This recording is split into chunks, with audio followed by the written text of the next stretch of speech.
লাস্টের দিকে আসে সিভিয়ার অ্যাংজাইটি হয়।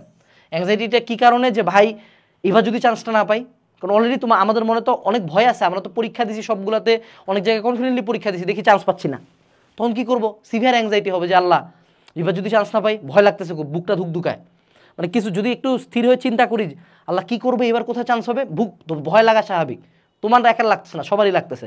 আবার সিভিয়ার ডিপ্রেশন আসে, আমাদের আশেপাশের এত মানুষজনের এত সাকসেস, এ চান্স পাইছি বুয়েটে, আমারই বন্ধু আমারই রুম থেকে পড়লো, ও দেখি কুয়েটে চান্স পাইছে, সবাই ভর্তি পরীক্ষা নিয়ে পোস্ট দিচ্ছে, বিভিন্ন কোচিং সেন্টারে যে মিষ্টি খাচ্ছে, ফুল পাচ্ছে, আমি এইদিকে বাসার মধ্যে একটা অন্ধকার রুমের মধ্যে বসে আছি, বাঁচে আছি, কি করতেছি, কেন করতেছি, কিছুই বুঝতেছি না। সিভিয়ার ডিপ্রেশন, লাস্টের দিকে সিভিয়ার নেগেটিভিটি। আমাদের সমাজ লিটারালি তোমাকে এনশিওর করবে যে একটা স্টুডেন্ট চান্স না পাইলে তাকে কতটা মেন্টালি ট্রমাটাইজ করা যায়। যারা চান্স পায় নাই তাদের চান্স না পাওয়ার পরবর্তী 3 মাসের কথা সে মৃত্যুর আগের দিন পর্যন্ত খেয়াল রাখতে পারবে, এবং এক্স্যাক্টলি 10টা নাম বলতে পারবে যে এই 10টা মানুষ আমাকে এতটা ডিমিন করছে, এতটা অপমান করছে, এবং এদের মধ্যে খুব ক্লোজ মানুষজন, মা বাপ পর্যন্ত থাকে। তো এই জিনিসগুলো শুধু তোমার সাথে হচ্ছে না, সবার সাথে হচ্ছে।